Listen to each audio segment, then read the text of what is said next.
தேவனால் பிறப்பதெல்லாம் உலகத்தை ஜெயிக்கும். நம்முடைய விசுவாசமே உலகத்தை ஜெயிக்கிற ஜெயம். 1 யோவான் 5:4.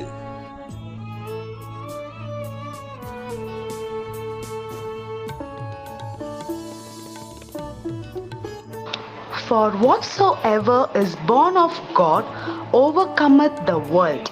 And this is the victory that overcometh the world, even our faith. 1 John 5:4. கிறிஸ்துவுக்குள் பிரியமானவர்களே, ஆண்டவரும் இரட்சகருமாகிய இயேசு கிறிஸ்துவின் நாமத்தினாலே காட் கோசிஸ் மினிஸ்ட்ரிஸ் சார்பாக அன்பின் வாழ்த்துதலை தெரிவித்துக் கொள்கிறேன். இந்த 8வது மாதம் தேவனாகிய கர்த்தர் புதிய துவக்கங்களை நம்முடைய வாழ்க்கையில் செய்ய உண்மையுள்ளவராயிருக்கிறார். 8 என்பது வேதத்தின் அடிப்படையில் நியூ பிகினிங், புதிய துவக்கம் என்று சொல்லப்பட்டிருக்கிறது.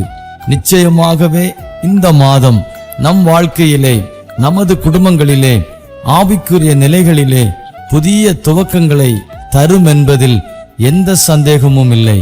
ஒரு ஊழியக்காரனாய் நான் அதை உறுதிப்படுத்தி உங்களை வாழ்த்தி ஆசீர்வதிக்கிறேன்.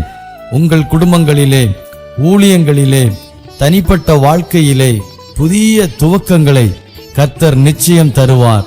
தேவனுடைய வாக்குத்தத்தங்கள் ஒருபோதும் மாறாதவைகள். கர்த்தர் நம்மை உயர்த்துகிறவர், நம்மை வாலாக்காமல் தலையாக்குகிறவர், கீழாக்காமல் மேலாக்குகிறவர். கர்த்தருடைய வார்த்தையை கேளுங்கள், நம்புங்கள், விசுவாசியுங்கள். இந்த மாதம் முழுவதும் தேவனாகிய கர்த்தர் நம்மை நடத்த உண்மையுள்ளவராயிருக்கிறார். அவரையே பற்றி கொள்வோம், அவருடைய வார்த்தையின்படி நடப்போம். கர்த்தர் தாமே பெரிய காரியங்களை செய்வாராக. ஆமென்.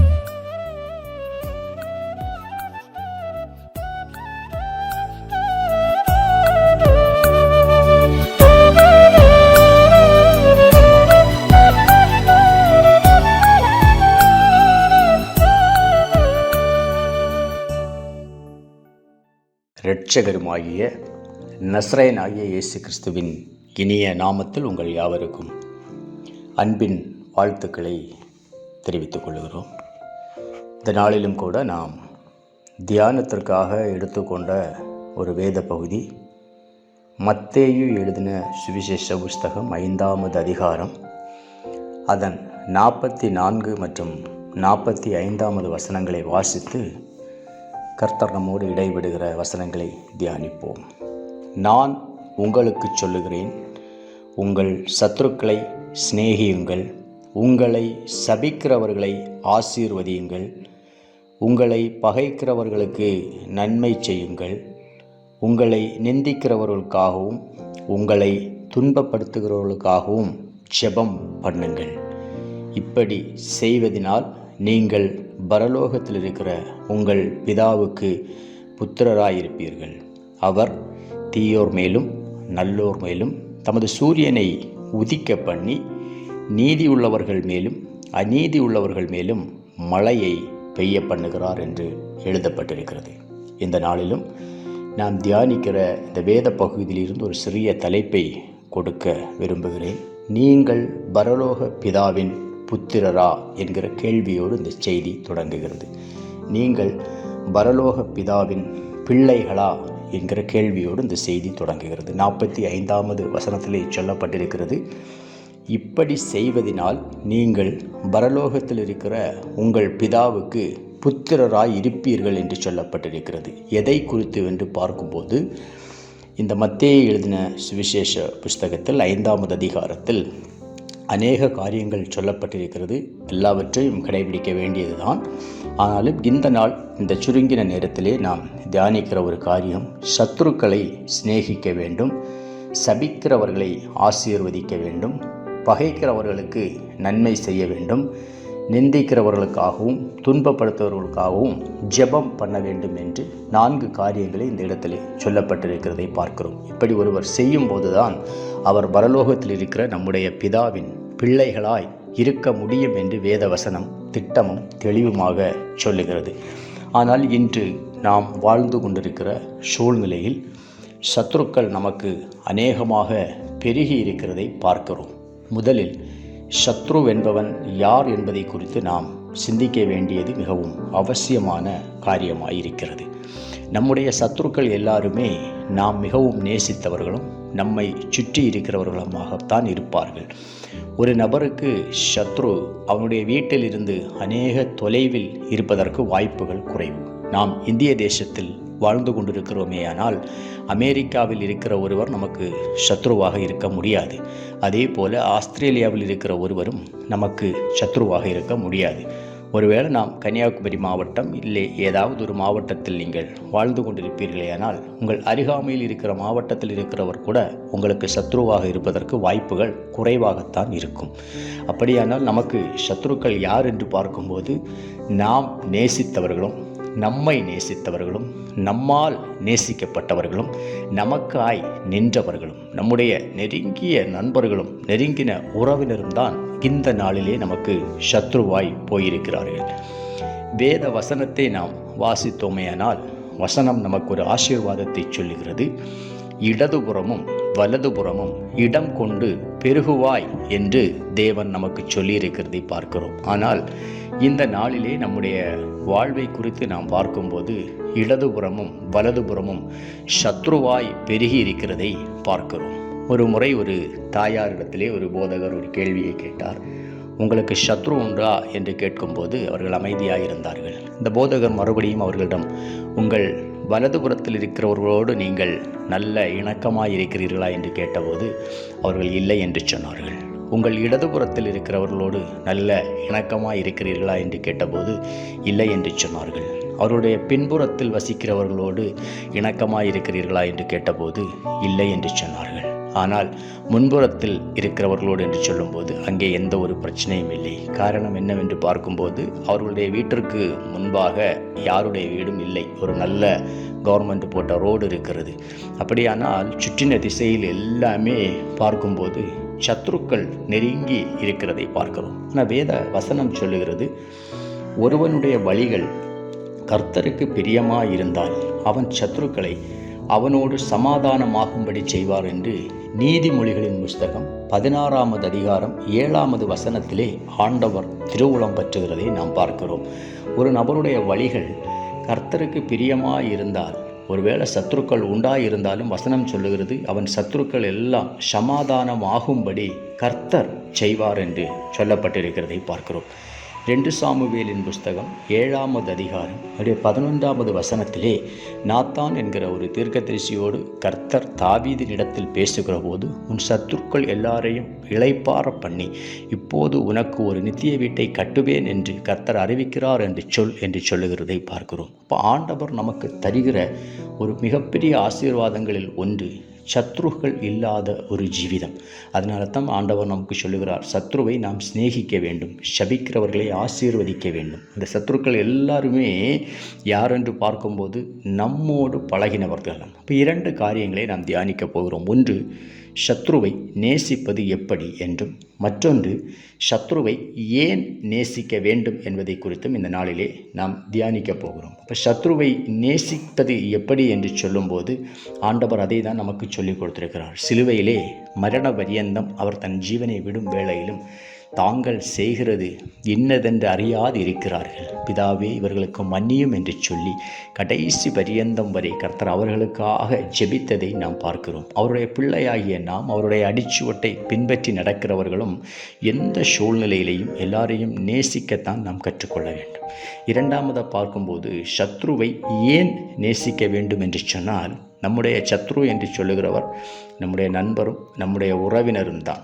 பாருங்கள், ஒரு காலத்தில் நெருங்கின நண்பனும் நெருங்கின உறவுமாயிருந்தவர்கள் இன்று நொறுங்கி போன உறவாய் மாறிப்போய் விட்டார்கள். ஏதோ ஒரு சூழ்நிலையில் நமக்காக நின்றவர்கள் நம்ம அவர்களுக்காக நின்றிருப்போம். ஆனால் இன்று பார்த்தா அவர்களுடைய பெயரை கேட்டாலோ இல்லை அவர்களுடைய முகத்தை பார்த்தாலோ எரிச்சல் வருகிற அளவுக்கு சத்ருவாக மாறிப்போனார்கள். வேத புஸ்தகத்திலே பார்த்தோம் என்றால் யோபு என்கிற தேவ மனிதனுக்கு 4 நண்பர்கள் இருந்ததாக வேத புஸ்தகத்திலே பதிவு செய்யப்பட்டிருக்கிறது. அதில் ஒருவர் எலிப்பாஸ் என்று சொல்லுகிற ஒருவர், அடுத்து சோப்பார் என்கிற ஒருவர், எலிகு என்கிறவர், பில்தாக் என்று சொல்லுகிற 4 நண்பர்கள் யோபுவோடு இருந்தார்கள். யோபுவுக்கு ஒரு நெருக்கமான சூழ்நிலை வந்தபோது 4 பேரும் 4 இடத்திலிருந்து புறப்பட்டு வந்து யோபுவை பார்க்கும்படி வந்தார்கள். 7 நாளளவும் பேசாமல் தரையில் உட்கார்ந்து யோபுவோடு துக்கம் அனுசரித்துக் கொண்டிருந்தார்கள்.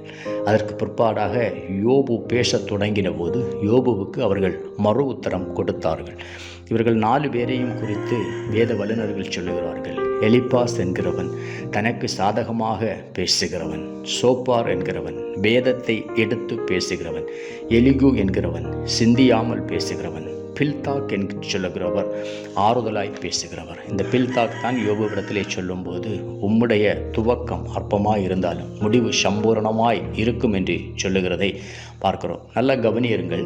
இவர்கள் 4 பேருமே ஆண்டவருக்கு வைராக்கியமாகத்தான் வேதத்தில் பேசினார்கள். யோபுவை குறித்து சொல்லும்போது தேவனை விட நீ நீதிமானாய் இருப்பாயோ என்று சொல்லி யோபுவிடத்திலே கர்த்தருக்கு வைராக்கியமாய் பேசுகிறார்கள். ஆனால் கர்த்தர் அதில் பிரியப்பட்டாரா என்று பார்க்கும்போது அந்த இடத்திலே கர்த்தர் அதை பிரியப்படவில்லை என்பதை நாம் பார்க்கிறோம். யோபுவின் புஸ்தகத்திலே 42வது அதிகாரம் அவருடைய 10வது வசனம் மற்றும் 7வது வசனங்களை நாம் வாசிக்குமேயானால், என் தாசனாகிய யோபுவை போல நீங்கள் நிதானத்தோடு பேசவில்லை, உங்கள் மேல் எனக்கு கோபம் மூழுகிறது என்று தேவன் யோபுவின் நண்பர்களை குறித்து சொல்லுகிறதை பார்க்கிறோம். மாத்திரமல்ல, அவருடைய நண்பர்களோடு யோபுவிடத்திலே வந்து ஒரு காளையை கொண்டு வந்து சர்வாங்க தகன பலியிடும்படியாகவும் ஜெபிக்கும்படியாகவும் சொல்லுகிறார். அந்த கீழே வசனங்களிலே சொல்லப்பட்டிருக்கிறது, யோபு தன் நண்பர்களுக்காக ஜெபித்த போது கர்த்தர் அவன் சிறையிருப்பை மாற்றினார் என்று சொல்லப்பட்டிருக்கிறது. அப்படியானால் யோபுவுடைய வாழ்விலே ஒரு பிழையும் இல்லாமல் இருந்த போதும் கூட யோபுவுடைய நண்பர்களின் நிமித்தமாக யோபுவுக்கு உண்டான ஒரு மனக்காயம் யோபுவுக்கு அது ஒரு சிறையிருப்பை உண்டாக்கியிருக்கிறது. அதற்காகத்தான் யோபு நண்பர்களுக்காக ஜெபித்த போது கர்த்தர் அந்த சிறையிருப்பை மாற்றினார் என்று வேத புஸ்தகத்திலே வாசிக்கிறோம். ஒருவேளை நம்முடைய நெருங்கின நண்பர்கள் அவர்கள் செயலில் ஒருவேளை நியாயம் இல்லாமல் இருக்கலாம். நம்முடைய பகுதியிலே நியாயம் உண்டாயிருந்தாலும் நம்முடைய நண்பர்கள் நிமித்தமாக நமக்கு ஒரு மனஸ்தாபம் உண்டாயிருக்குமே, ஆனால் அது அவர்களுக்கும் அதில் பிரச்சனை இருக்கிறது. மாத்திரமல்ல, யோபுவின் வாழ்வில் ஒரு சிறையிருப்பு உண்டாயிருந்தது. அவன் நண்பர்களுக்காக ஜெபித்த போது அவன் சிறையிருப்பு மாறினது என்று வேதத்திலே பார்க்கிறோம். அப்படியானால் நம்முடைய வாழ்விலும் சில சிறையிருப்புகள் நம்முடைய சத்துருக்கள் நிமித்தம் நமக்கு உண்டாகும். நம் சத்துருக்களை நேசிக்காமல் சத்துருக்களை சத்துருக்களாகவே வைத்திருந்தோமே ஆனால் நியாயம் நம்முடைய பகுதியில் உண்டாயிருந்தாலும் அது நமக்கு ஒரு சிறையிருப்பாகவே உண்டாகும். 2வது ஒரு காரியத்தை சொல்கிறேன். ஆபிரகாம் என்கிற ஒரு தேவ மனிதனை நாம் வேத புஸ்தகத்திலே பார்த்திருக்கிறோம். அபிமெலேக்கு என்கிற ஒரு ராஜா ஆபிரகாமின் மனைவியாகிய சாராளை ஆள் அனுப்பித்து அழைப்பிக்கிறார்.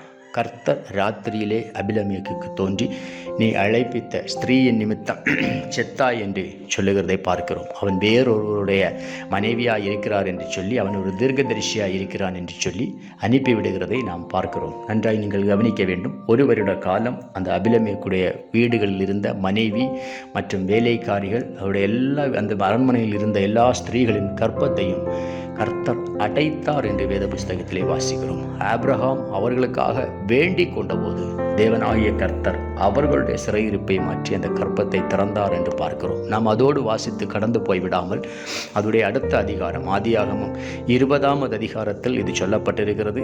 ஆதியாகமம் 20வது அதிகாரம் முடிக்கும் போது ஆபிரகாம் அபிமெலேக்குக்காக ஜெபித்து ஆண்டவர் அந்த கர்ப்பத்தின் வாசல்களை திறக்கிறதை பார்க்கிறோம். அதே நேரத்தில் ஆதியாகமம் 21வது அதிகாரம் 1 முதல் 3 வரை பார்க்கும்போது கர்த்தர் சாராளை கடாட்சித்தாள் என்றும் சாராள் ஈசாக்கை பெற்றெடுத்தாள் என்றும் பார்க்கிறோம். அப்படியானால் சாராளை அபிமெலேக்கு கடத்தி கொண்டு போயிருக்கிற வேளையிலே அது ஆபிரகாமுக்கு ஒரு விசனமாய் தான் உண்டாயிருக்கும். அவன் புருஷனாய் இருந்தவன். அந்த விசனத்தின் நிமித்தம் அது ஒரு சிறையிருப்பாகத்தான் மாறியிருக்கிறது. நண்பர்களே, நம்முடைய நெருங்கினவர்கள் சகோதரர்கள் எல்லாம் நம் பகைமையை உண்டாக்கி வைத்திருப்போமே, ஆனால் அது அவர்களுக்கு எந்த அளவுக்கு தீமையை கொண்டு வரும் என்பதை விட நமக்கு அது ஒரு சிறையிருப்பாகவே மாறும். அதனால தான் தேவன் சொல்லுகிறார், நான் உங்களுக்கு சொல்லுகிறேன், உங்கள் சத்துருக்களை சிநேகியுங்கள், உங்கள் சபிக்கிறவர்களை ஆசீர்வதியுங்கள். நியாயம் நம்முடைய பகுதியில் 100% உண்டாயிருந்தாலும், நம்முடைய நண்பர்களை குறித்தோ நம்முடைய சிநேகிதர்களை குறித்தோ நம் மனதில் ஒரு விசனம் உண்டாயிருந்தால் அது நமக்கும் ஒரு சிறையிருப்பாக மாறும் என்று சொல்லப்பட்டிருக்கிறது. மாத்திரமல்ல, நமக்கு அடிக்கப்பட்ட ஆட்டுக்குட்டியானவர் கடைசி நேரத்தில் சிலுவையில் ஜீவன் விடும்போது கூட பிதாவினிடத்தில் ஒரு காரியத்தை ஒப்புவித்ததை பார்க்கிறோம். நீர் தந்தவைகளில் நான் ஒன்றையும் இழந்து போகவில்லை என்று சொல்லி அவருக்கு கொடுத்த 12 சீஷர்களையும் அவர் கடைசி வரை தன்வசம் வைத்திருந்ததை பார்க்கிறோம். அப்படியானால் தேவன் நம்முடைய வாழ்விலே இணைத்த அநேக உறவுகள் உண்டு. தேவன் இணைத்ததை மனிதன் பிரிக்காதிருக்க கடவான் என்று சொல்லுகிறது. புருஷன் மனைவி உறவு மாத்திரமல்ல, கர்த்தர் நமக்கு கொடுத்த நல்ல நண்பர்கள், நாம் வேலை செய்கிற இடம், தொழில் செய்கிற இடம் என்றெல்லாம் நமக்கு கொடுத்திருக்கிற நல்ல உறவுகள் ஒன்றையும் நாம் இழக்காமல், ஒருவேளை கசப்புகள் வெறுப்புகள் இருந்தாலும் அவர்களையும் சிநேகித்து ஆண்டவராகிய இயேசு கிறிஸ்து பிதாவினிடத்தில் ஒப்புவித்தது போல நீர் தந்தவைகளில் நான் ஒன்றையும் இழந்து போகவில்லை என்று சொல்லி எல்லாரோடும் ஐக்கியமாய் இருப்போமேயானால் நம்முடைய வாழ்வில் இருக்கிற சில சிறையிருப்புகளை மாற்றி யோபுவை இரட்டனத்தையாக ஆசீர்வதித்த தேவன், யோபுவின் சிறையிருப்பு மாறின போது கர்த்தர் அவனை இரட்டனத்தையாக ஆசீர்வதித்தது போல கர்த்தர் நம்மையும் ஆசீர்வதிப்பார். அப்படியே ஜெபிப்போமா. பரிசுத்தமான தேவனே, துதிகளின் மத்தியில் வாசம் பண்ணுகிற எங்கள் பரலோக தகப்பனே, இந்த நாளிலே ஆண்டவர் பேசின நல்ல வார்த்தைகளுக்காய் ஸ்தோத்திரம். சத்ருவை நேசிப்பது சாதாரண காரியம் அல்ல. ஆனாலும் தேவன் அதை எங்களுக்கு கட்டளையாய் கொடுத்திருக்கிறபடினால் எங்களோடு ஒரு காலத்திலே நெருங்கி பழகினவர்கள், நெருங்கின உறவினர்கள் இன்று நொறுங்கி போன உறவாய் இருக்கிறதப்பா. எல்லாவற்றையும் கர்த்தர் அந்த நாளில் இணைக்கும்படியாய் செபிக்கிறோம் ஆண்டவரே. மகிமையான தேவகரம் ஒவ்வொரு பிள்ளைகளோடும் இடைபடுவதாக. ஒருவனுடைய வழிகள் கர்த்தருக்கு பிரியமாய் இருந்தால் அவனுடைய சத்துருக்களை அவனோடு சமாதானமாகும்படி செய்வார் என்று சொன்ன தேவ வசனத்தின்படி சத்துருக்கள் இல்லாத ஒரு சூழ்நிலையில் கர்த்தர் ஒவ்வொருவரையும் நடத்தும்படியாய் செபிக்கிறோம் கர்த்தாவே. மகிமையான தேவகரம் கூட இருந்து பெரிய காரியங்களை செய்யட்டும். தாழ்த்தியும் கரங்களில் ஒப்புக் கொடுக்கிறோம். இயேசு கிறிஸ்துவின் மூலம் எங்கள் ஜெபம் கேளும் பிதாவே. ஆமேன், ஆமேன், ஆமேன், ஆமேன்.